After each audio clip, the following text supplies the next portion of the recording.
किसी एडवोकेट ने ठग लिया कि भाई हम आपकी मैरिज करा देंगे 24,000 रुपये आपसे लिए थे कितने, तकरीबन 24,000 रुपये इनसे ले लिए और इनको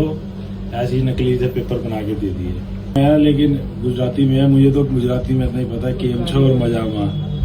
तो लेकिन कुछ इस प्रकार से है। મારી મરજીથી આવીશું અને કોઈ કાર્યવાહી ના કરતા એની બધી વાતો ખોટી હશે, જે આના ઉપર લખાયું હશે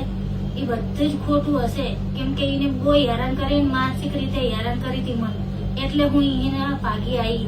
અને તો હું અહીંયા રોજ આટલા વર્ષથી આ ચેમ ના આવતી, પણ એ માનસિક રીતે મને બહુ ત્રાસ આવતા ઘાટની આમને લઈને હું આવતી,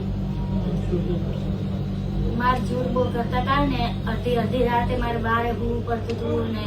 2 દારની તો હું નાહી જતી, 2 દારનો હાથ ફ્રેક્ચર કરી નાખ્યો તો। आप ये लगा लो जो आदमी जिसके साथ रह रही थी, ये रह के भी बेचा था जिसने खरीद, और ये आम है, होता है पुराने छोटे शहरों में, अभी भी मुझे लगता है ऐसा होता होगा। उस आदमी की उम्र है कम से कम 50-55 साल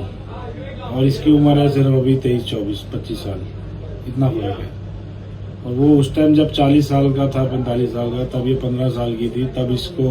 उसने खरीद